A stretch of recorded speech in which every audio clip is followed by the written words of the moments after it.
Okay, this video is for men engaged recently or engaged or recently married. So I ran into a young guy last week and he said, I seen some videos on your show. It's good, but could you please make something for a young guy who's just getting engaged or getting married? And I said, okay. You got a prenup? He said, no, not yet. I said, well, that's a priority.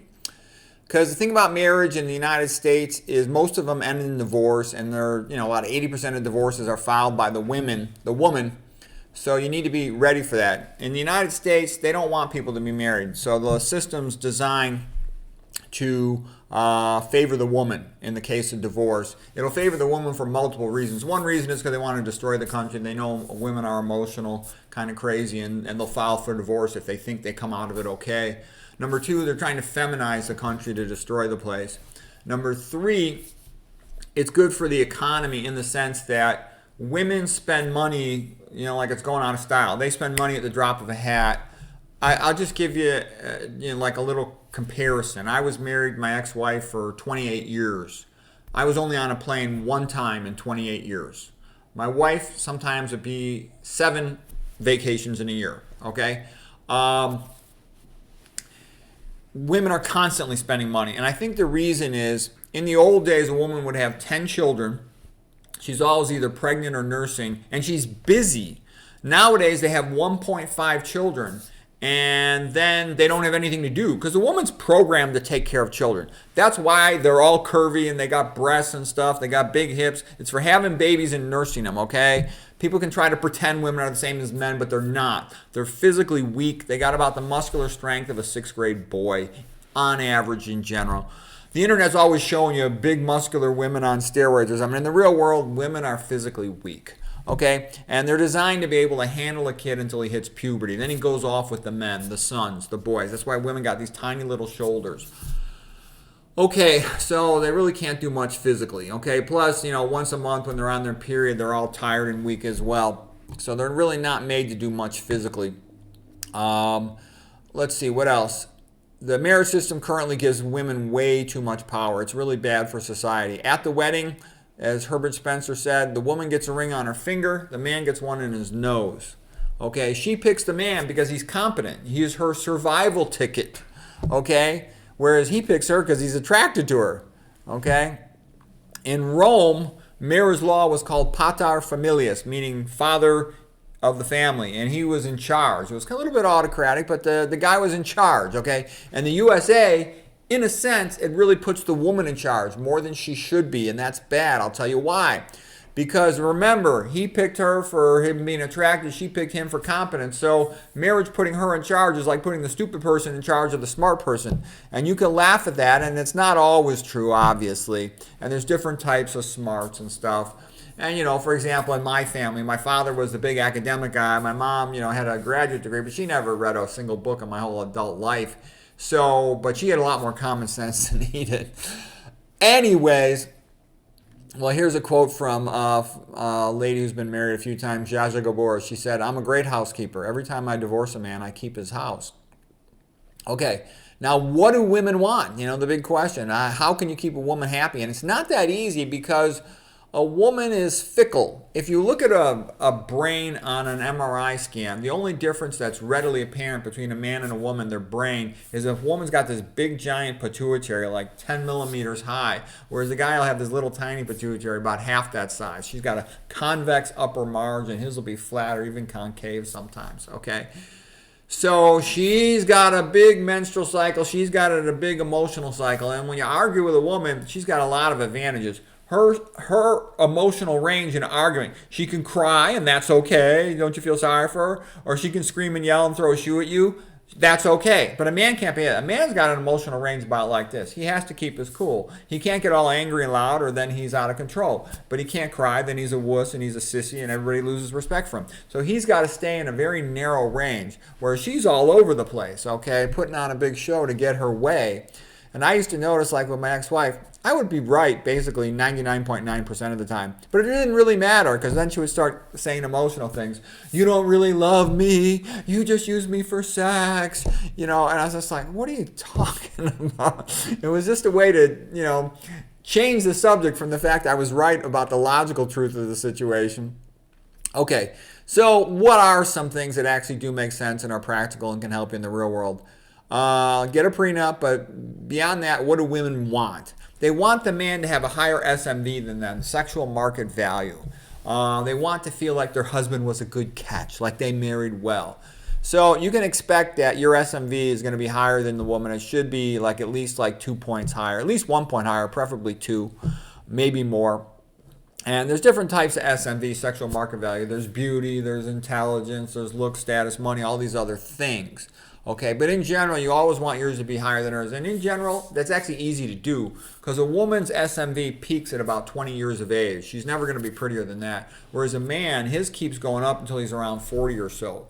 Because men, they tend to age better. They tend to keep developing skills and worldliness and experience and knowledge and ability to make money and all that stuff as they move towards their 40s, okay?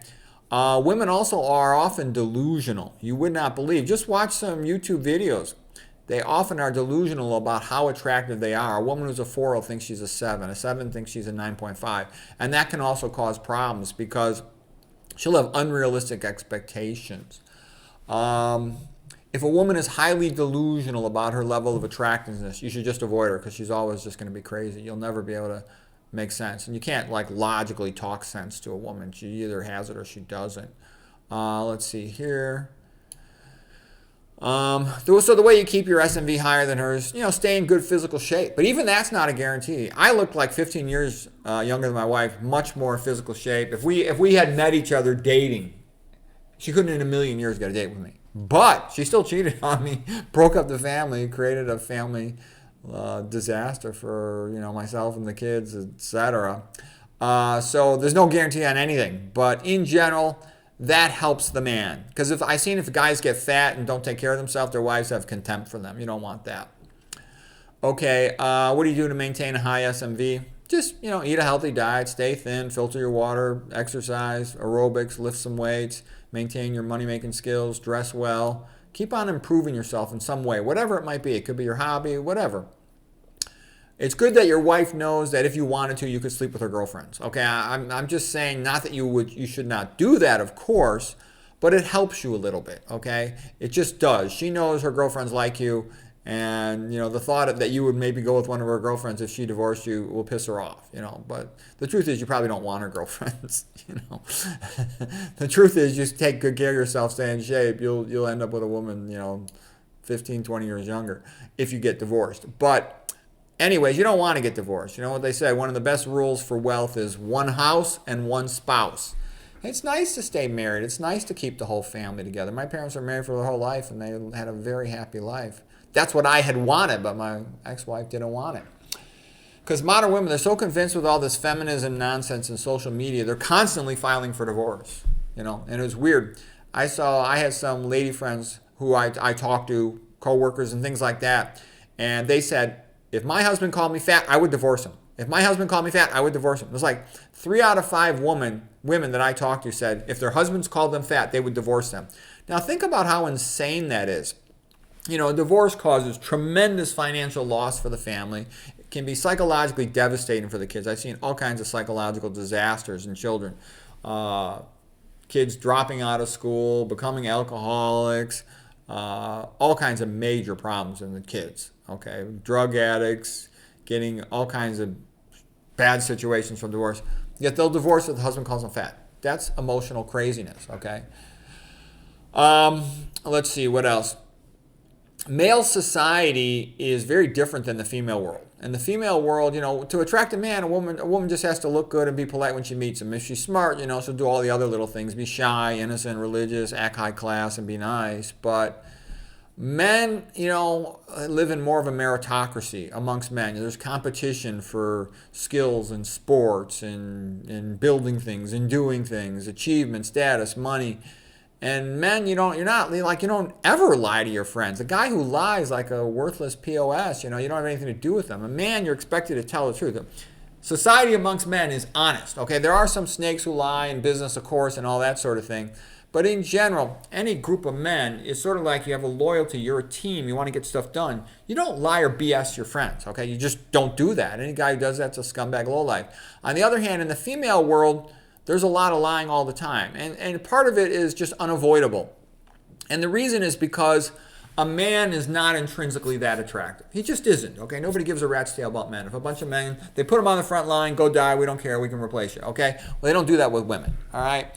In addition, think about how a man walks down the hallway at his job in a corporation versus how a woman walks down the hallway. The woman's looking at her phone going, I got a lot of work to do today. I don't want some nice guy loser wasting my time. Okay, so she's staring at her phone, and out of her peripheral vision, she's looking to see if there's anybody she wants to talk to, but she definitely wants to look busy so some man doesn't walk up and approach. Whereas a guy, he's been sitting in his cubicle all day, he walks around the hallway like this. Anybody I can talk to? You know, and the guy also, he's not intrinsically attractive, so in order to make himself more appealing, he's got to have a good joke or a good story for the day, whatever it might be. The woman doesn't even have to. She just sits there. The man walks up to her and talks to her. She doesn't have to say anything intelligent ever. Okay? Let's see. So what I'm trying to say is a woman's constantly having to deflect men away from her that are hitting on her. So she's always like, well, I have to wash my hair this weekend. Oh, my parents are coming in from out of town. Oh, my grandmother's coming in. So she's always used to bullshitting and making up reasons and stuff. And, you know, some women, they'll lie. Like my ex-wife, she would lie for no reason, over nothing. It was just natural to her. And so because a guy's not in the habit of lying, typically, most guys, she could catch you if you're lying to her, but you probably would have a hard time catching her if she lies to you. That's just how it is in marriage from what I've seen. Not always, of course, I'm generalizing, and there's plenty of exceptions to this, but in general, that's kind of how it goes. Okay? So what I'm basically sort of saying is she's got better social smarts than you do at playing games.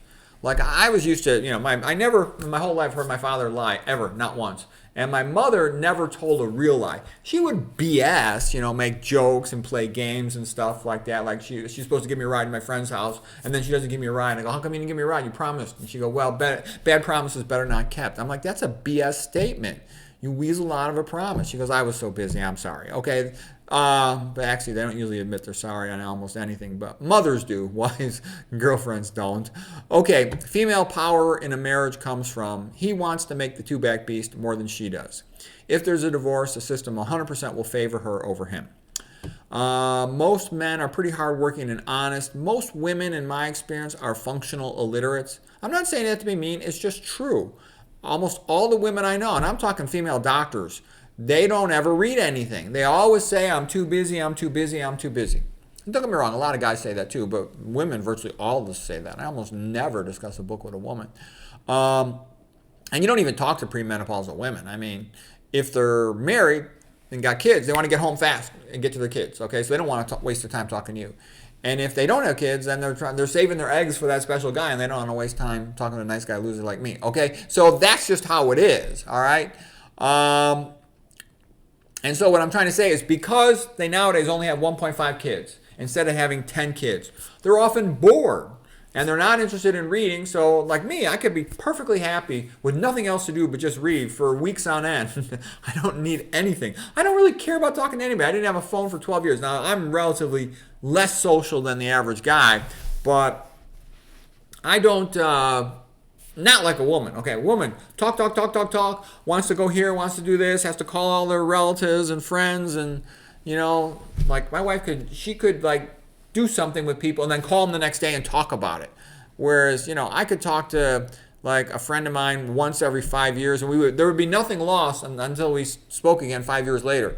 I don't want to talk to anybody. Like I said, I didn't have a phone for 12 years, okay? I recently went to the eye doctor to get a different type of eye drops, and they're like, well, what is your phone number? I'm like, I don't know. They go, what do you mean you don't know your phone number? I said, I don't even know what it is. Anyways, so let's see, what else? What I'm trying to say is because the woman doesn't have 10 kids, she gets bored, and she sometimes goes around, talks to her feminist friends, and gets herself into mischief, and files for divorce or cheats on you. So, you know, or else she'll be bugging you. You know, will you go to the water park with me, or you go some other stupid, meaningless stuff? Because she doesn't have goals. The man usually, you know, high-level men, we've got goals. Okay, I have to finish a book chapter, all right? I have to be interviewed on some YouTube channel or something. I got a goal for the day of the weekend, where she will not, and she'll want you to go. You want to go to the state park? You want to go, you know, shopping, Christmas caroling, or something, okay? So you got to do some stuff with her, but I'm just saying is you're not going to want to goof around the way she's going to want to goof around. Just waste the whole damn day. Like, do you want to go to the beach? Why the heck would I want to go to the beach, throw a day in the garbage when I can just go out in the sun for 30 minutes and then I can spend the rest of the day writing a book chapter? Why would I want to do that? I would never want to go to the beach. All right, so anyways, all of this stuff means that socially the woman has power and control in the family more than the guy does. That's just how it usually is. Zsa Zsa Gabor, she said, I love smart men. They know everything and suspect nothing. Kids need their mother's unconditional love more than their father's up until about 6th grade. They need both parents, but the mom's more important. After that, the father's more important because they need his objective reality, his awareness of danger more than mothers. I mean, I've been amazed to see how moms let their kids get into so much trouble. They just don't understand what's going on. Mothers think that they can be like a father, but they can't. A woman cannot think like a man. I've been around a lot of women. They simply aren't capable of it. They don't view the world this way. Women are so used to being treated nicely, they can't understand what it's like to be a man where nobody gives a shit about you, and a lot of people are very nasty to you. Okay, so a man is much more aware of threat and danger than a woman is. Okay, a woman always expects people to be nice and take care of her and go, of course people should be nice. I'm like, you don't know what you're dealing with. Okay, a lot of people are bad and violent and evil. Okay, a man's much more aware of that than a woman, and it helps keep people out of trouble. You just avoid areas where there's extra trouble. Okay, should never go to a bar or some other place where people are drunk and acting crazy. Okay, teach your kids healthy diet. We can't talk about all this kid stuff, but do what you can to help your kids. I've written books about that. I've made videos about it. Like my best book on how to help raise a kid was How to Raise IQ and Become a Genius. Healthy diet, study skills and all that so the kid develops better. School's not going to teach him anything. Anyways, these are just a few things to help a young man who's engaged or who's recently married to deal with it more effectively and have better luck of a good outcome, okay? So women are always going to say, oh, women are not like that. Not all women are like that. That's narwhal, by the way. Not all women are like that. But in general, women are very emotional, and they're going to play lots of games, so you have to learn how to play the games along with them. And like I said, that simple idea of keeping your SMV above hers, not letting her bring you into her emotional circus, helps you to handle things and keep things good in the relationship. And all this stuff makes the relationship better. It'll make her happier and make you happier. Anyways, hope you found that helpful.